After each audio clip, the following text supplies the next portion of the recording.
nou voor die eksamen. Ek nou gewonder. Ons is klaar by klaagliedere, so ek gevoel ons moet dit skiep. Toe lees ek die stukkie in Jakobus 1 gister. Dink ek dalk moet ek my preek nou dit toe verander, want in die kommentaar, die ou wat nou skryf oor die teks, gebruik spesifiek swat as 'n voorbeeld, want daar staan, jy moet gelowig bid, maar dan sê hy, dit help nie jy bid as jy nie geleer het nie. Jy moet al twee doen, die dade en die geloof. Ek dink ek net, dis depressing vir die ouens wat nou dalk môre skryf en nog nie geleer het nie, wil ons nie hierdie nuus gee nie. So ek het gesoek in die Bybel, maar dit staan nie daar nie, so ek gaan maar vir julle net eers my raad gee vir eksamen, onthou dit. Nie leer nie, kom nie deur nie. En die wie syp, dryp. So, bly weg van die bult af. Ons gaan vanaand oor iets gesels wat my baie opgewonde maak. So, julle kan so lank blaai na Matteus 8 toe. En ek weet die Bybel is die goeie nuus, maar hierdie stukkie is vir my besonders baie goeie nuus. Die beste nuus.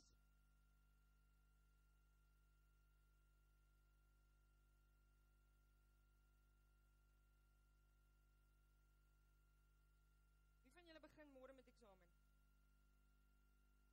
Well done.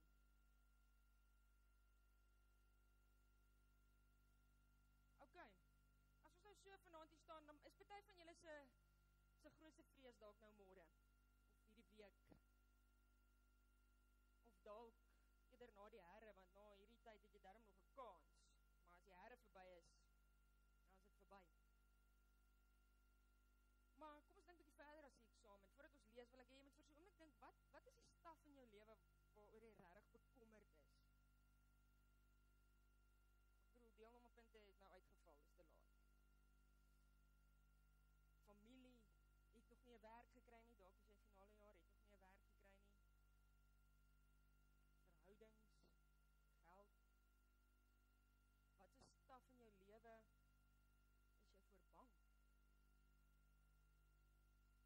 Ons almal het iets. Julle was bang ek gaan vanaand met 'n WP-trui preek, ek weet dit. Maar ek kon net nie die Bybel so wangle dat dit inpas by my boodskap nie, so toe los ek maar my trui. In Matteus 8 vanaf vers 28 gaan ons bietjie saam lees vanaand.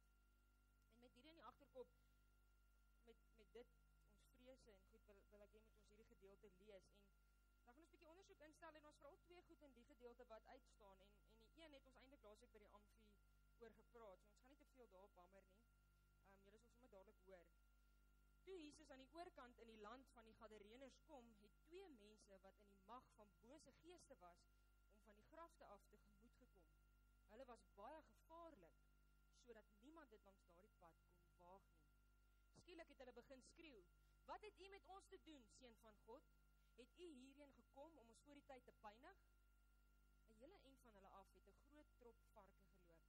Die bose geeste het hom gesoebat.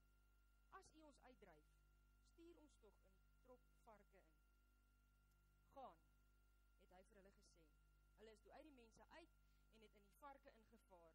Die hele trop het met eens op loop gesit en die hang af die see in en het in die water versuip.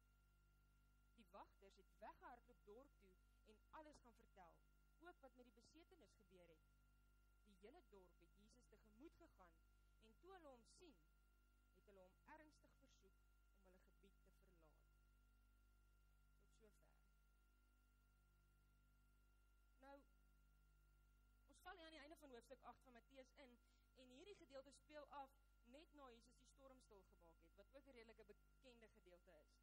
So Jesus maak die storm stil en hulle vaar verder op hulle boutreis en hulle kom by die land van die Gadareners aan. Aan die oorkant wat 'n heidense gedeelte van Galilea is, en hulle het dit so genoem. Daai gedeelte was bekend as Galilea van die heidene. Nou, wie bly in hierdie gedeelte? In hierdie gedeelte het 'n klomp gemengde volke gebly, en nie 'n baie gelowige groepie mense nie, glad nie toegewyd aan enige God, wat hulle nou sal beskryf as heidene. En die Jode sal byvoorbeeld sê, dat hierdie mense was so sondig, hulle het met varke geboer. Dis hoe erg dit was. Dis soos die toppunt van erg, vir 'n Jood, om met 'n vark te boer. Want dis baie onrein. En dan lees ons, Jesus sit voet aan wal en twee duiwelbesetenis kom hom tegemoet gehardloop. Wie van julle sal deur 'n duiwelbesetene tegemoet gehardloop? Hoe lyk so ou? Wie was al 4 uur op die bult by die youth? Dis nog erger as dit. Want hy hardloop reguit op jou af as hy deur die duiwel besete is, nie draaie nie. So die mense van daai land was baie bang vir hierdie ouens. En hulle wou nie naby hulle kom nie, omdat hulle so vasgevang was in die duiwel se mag, was hulle so wreed en net sommer twisted, dat die gemeenskap hulle uitgeskuif het. So hulle het daar in grotte tussen die grafte gebly, saam met wilde diere. En dit was so erg, dat niemand het gewaag het om aan naby te gaan nie. Ek weet nie of die kinders in die dorp dalk as hulle verveeld was, mekaar gedeer om daar verby te hardloop, of tokkie daar te gaan speel nie, maar dit was die scary deel. En dis wat aan die gang is hier, voor Jesus kom. En dan, ewe skielik, swaai die storie om, kom 'n wending, Jesus sit voet aan wal. En wat gebeur nou? Hierdie aggressiewe mense, waarvoor almal bang is, wat so sterk is en breed is, wat gebeur as Jesus daar aankom? Vir die eerste keer kom daar iemand verby wat sterk genoeg is om het te waag om naby hierdie ouens verby te gaan. Nou, ek weet nie van wat so sterk hulle hier praat nie. Ek weet nie, Jesus was 'n timmerman, so hy moes redelik fris gewees het, maar ek dink nie dis wat hulle bedoel nie. Ek dink hulle praat hier van 'n ou wat sterk genoeg in sy geloof was. En nie sonder rede nie, hy is die seun van God.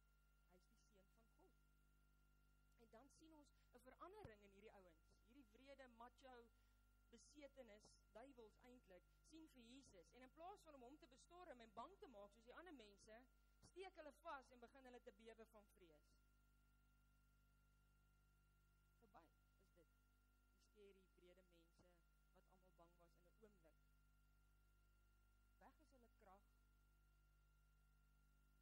want hier voor hulle staan die seun van God, staan God, en teen hom is hulle magteloos. En dan lees ons in vers 29, wat gebeur nou? Hulle skreeu, hulle smeek, Jesus, seun van God, wat doen jy hier? Kom wil jy ons kom pynig? Ontsteld, kwaad, kom weg uit ons plek uit, ons is hier aan die bewind, ons kry dinge gedoen nie, nou kom jy en ons mag is weg. Hulle vra vir hom, hoekom het jy hierheen gekom? Wil jy ons kom straf? Wil jy ons kom pynig? Met ander woorde, hulle vra niks nie, hulle weet dadelik. Jesus is hier en daarom is hulle daar getel. Nou wat ons hier sien, is 'n kop-aan-kop botsing tussen Jesus en die Satan. En ons sien nie so baie van dit so direk in die Bybel nie. En hierdie is daai oomblik waar die spanning bietjie gebou is. Want Jesus betrap 2 duiwels wat 2 mense se lewens in besit geneem het en hulle misbruik het. Nou, was julle al uitgevang terwyl julle stout was?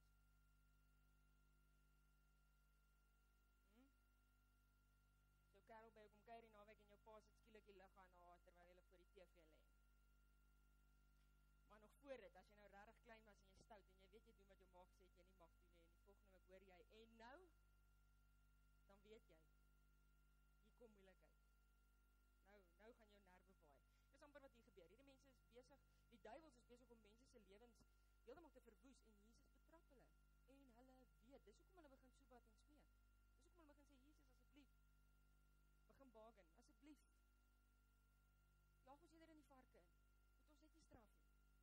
Ek weet nie van julle nie, maar, en die van julle wat al ken, moet asseblief hierdie van gaan vertel nie, maar ek het 'n sussie wat 2 jaar ouer as ek is. So, dis maar som wie ek stout was. En later was ons saam stout en het my boetie geboelie, maar, hoe dit gewerk het is, ek was die type wat nou maar gebuk het en my 2 oue gevat het en geloop het en bietjie dikbek was. Sy was die type soos hulle wat gebaken het. Asseblief, op, ek beloof, kan ek net een ietsie sê, asseblief, en dan nee, nou sit al 3 oue, en jy wil nie na haar gaan nie, glo my, dan is my pa kwaad. Maar dis presies wat ons ook doen, as ons stout is, ons begin baken, ons begin onderhandel, en dis wat hulle hier doen. Hulle is bang, hulle is magteloos, hulle weet, hier kom ek. En hulle begin smeek, jaag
ons dit doen, kom ek sê net vir hulle, die deel eindig met die mense wat Jesus wegjaag. Dit is nogal shocking. Hulle kom aangeloop en dink hulle gaan hom nou verwelkom, dan sê hulle vir hom, asseblief gaan net weg. Hoekom? Want hy het hulle varke weggejaag, hy het hulle geld, hulle inkomste, hulle bestaan nou net laat versuip. Is nie bly oor die 2 mense wie se lewens gered is nie, hulle sien net daar gaan al hulle dollartekens in die see in. En dit sluit aan by wat ons laasweek gepraat het, oor wat is vir ons belangriker, ons goed of God se heerskappy in ons lewe, en wat is ons bereid om te offer om hom by ons te hê. Maar kom ons staan nou 'n oombliekie terug. Ons kyk gou na die hele prentjie. As julle vanaand by die huis kom, lees die gedeelte net voor hierdie gedeelte van vers 23 af. Ons lees in hierdie gedeelte van 2 groepe mense. Jesus kom saam met sy disippels, ons ken hulle, ons lees nog 'n bietjie iewers van hulle, en ons lees van die 2 besetenis, die duiwels. Dis nou die 2 groepe in hierdie verhaal. En Jesus vaar op die see van Galilea, lekker, saam met sy disippels, en hierdie disippels is die mense wat hy gekies het met die hand, wat by was met sy doop, wat al klomp wonderwerke gesien het, wat op die see saam met hom is, en hom ken, en wat gebeur? 'n Storm tref hulle, en hulle raak bitter bang. En Jesus sê, no worries, en hy maak die storm stil, en nadat hulle dit ook nog gesien het, na die wonderwerke, na die doop, na klomp goed, dat hulle die Heilige Gees op hom sien afkom het, nadat hy die storm stil maak, sê hulle nog steeds, wat se tipe mens is hy? Dit staan nie, regtig. Watter soort mens is hy, dat selfs die wind en die see hom gehoorsaam? Hoor julle dit? Dis nou sy disippels, dis sy span. En hulle land nou aan die ander kant, na die storm, en hulle sit voet aan wal, en hier is hulle onthaal, 2 besetene storm op hulle af, nice. En voordat Jesus enigiets doen, voordat hy iets sê, voordat hy 'n wonderwerk doen, nog niks nie, sê die duiwels, seun van God, hoekom het jy hierheen gekom? Hulle vra nie, hey, wie is jy? Wat kom doen jy hier by ons grotte?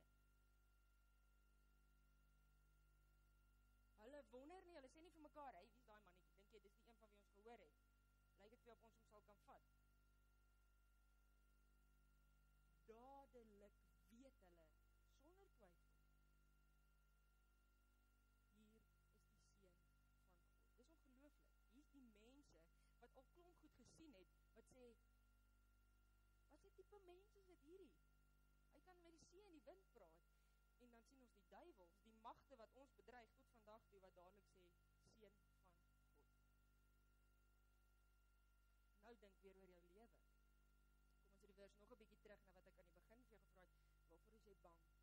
Waar is jy bekommerd? Want net soos die besetenis gekom het en die duiwel mense se lewens bedreig het, is hy nog steeds besig. Hy is besig om ons te bedreig, hy is besig om ons te versoek, hy is besig om ons bang te praat. En Jesus kom in hierdie verhaal en hy haal die maskertjie af en wys vir ons, as ek naby is hierdie bedreigings, hierdie ou duiwel, eintlik maar 'n sissie. Hy sal eerder in 'n vark gaan bly, as om my te face. Want ek is die God. En dis wat God kom sê, as jy vanaand hier kom sit met 'n klomp goed, wat ook al dit is, jou grootste bedreiging, jou grootste vrees, jou grootste bekommernis, is nie groter as jou God nie. En is ongelooflik dat ons Verlosser ons wys, dat deur hom, saam met hom, kan ons enige bedreiging oorwin.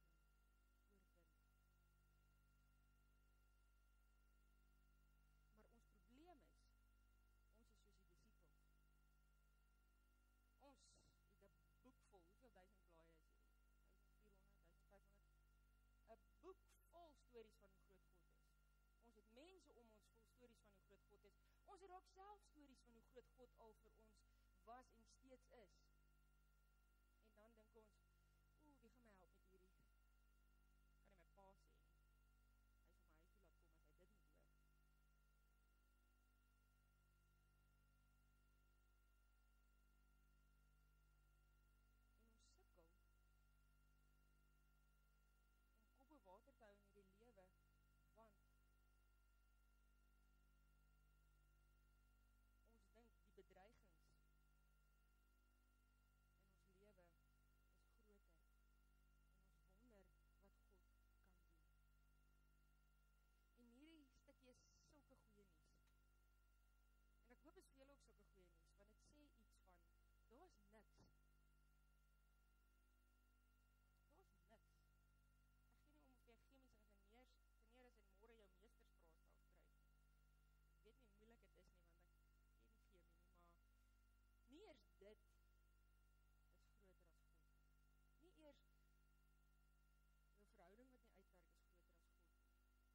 besig om te skei, is nie groter as God.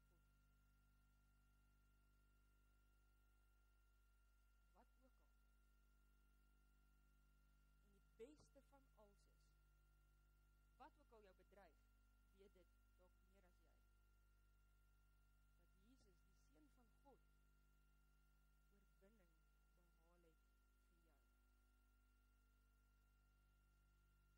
Ons gaan nou regmaak om nagmaal te gebruik, en terwyl ons dit doen, voor ons dit doen, wil ek het eers vir ons 'n gebed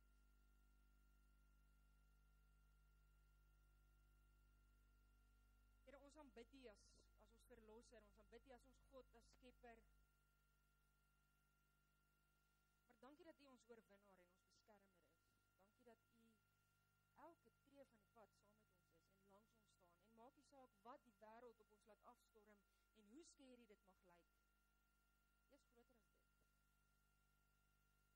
En dankie dat ons agter U kan inklim. En weet, U het hierdie. Want wat ook al wag, U is reeds daar, Here. En ons wil die eksamen vir U kom gee. Maar ons dalk moedeloos voel, bekommerd voel, bang voel. Wees U saam met ons in die tyd, Here. Lei ons. En ons wil ons land vir U gee. As ons bekommerd is oor werkgeleenthede, oor die politiek, oor die toekoms van ons as jong mense in die land. U is groter as dit, Here. Voorsien vir ons. Here, ons wil ons probleme en ons bekommernisse en ons vrese vir U gee. Want U is groter as dit, Here. En dankie dat ons dit vanaand op 'n besonderse manier kan kom vier. En ons bid dat as ons nagmaal gebruik, U regtig met elkeen van ons 'n spesiale oomblik sal kom deel. 'n Oomblik van intimiteit waar U vir ons sê, ek is hier, ek is saam met jou. Glo dit,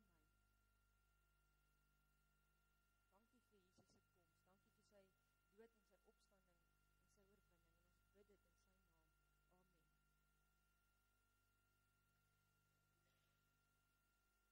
Amen. Ek gaan die nagmaal instel deur die vers in Korintiërs en daarna sal ek die tekens afsonderlik instel en dan kan ons dit saam gebruik. Maar vir die hele nagmaal sessie wat ons nou saam hier gaan vier, wil ek hê met ons 'n gedagte hou wat in Sefanja 1 vers 7 staan. Waar hy sê, wees stil, wag in stilte op die Here God. En as jy vanaand hier sit met 'n klomp goed, gee jy 'n geleentheid, wees stil. Kom maak jou hart stil. En luister wat God vir jou sê met die nagmaal. Want die nagmaal is ons teken, dis ons bewys, dis exhibit A van God wat regtig oorwin het. Nie net 'n storie nie. En God wat elke dag aanhou oorwin. En as ons vanaand saam nagmaal vier, dan is dit wat ons vir mekaar sê. Ons bring ons vrese vir U, Here. Ons bring ons bekommernisse vir U. En ons kom sit dit hier en ons los dit hier by U voete, want ons weet U die hoogste mag en die hoogste gesag. En as jy daai wyn vat en jy ruik dit, en jy proe dit, en jy voel dit in jou mond, weet dit. As jy die brood voel, dit verkrummel, en jy ruik dit en jy proe dit, weet dit, Christus het reeds oorwin. En dis waarvan Paulus praat in Romeine 8, as hy sê, niks nie, geen bedreiging, kan jou uit die hand van God uitruk. Die Here het self die nagmaal ingestel. Daarvan getuig Paulus in 1 Korintiërs 11, waar hy sê, ek het van die Here ontvang wat ek ook aan julle oorgelewer het. Die Here Jesus het in die nag waarin hy oorgelewer is, die brood geneem en nadat hy God daarvoor gedank het, het hy dit gebreek en gesê, dit is my liggaam, dit is vir julle. Gebruik dit tot my gedagtenis. Net so, ook het hy na die maaltyd die beker geneem en gesê, hierdie beker is die nuwe verbond, wat deur my bloed beseël is. Gebruik dit, en elke keer as julle daaruit drink, onthou my. Elke keer as julle van hierdie brood eet en uit die beker drink, verkondig julle die dood van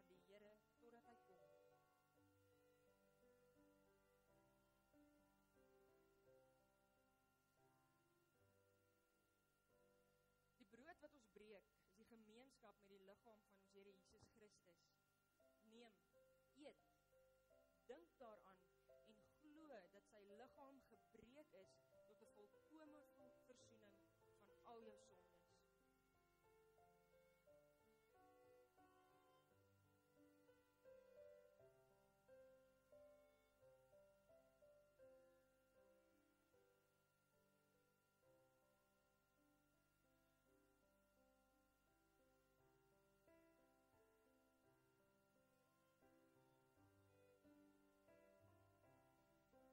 Die beker van danksegging is die gemeenskap met die bloed van ons Here Jesus Christus. Neem, drink, dink daaraan en glo dat sy kosbare bloed vergiet is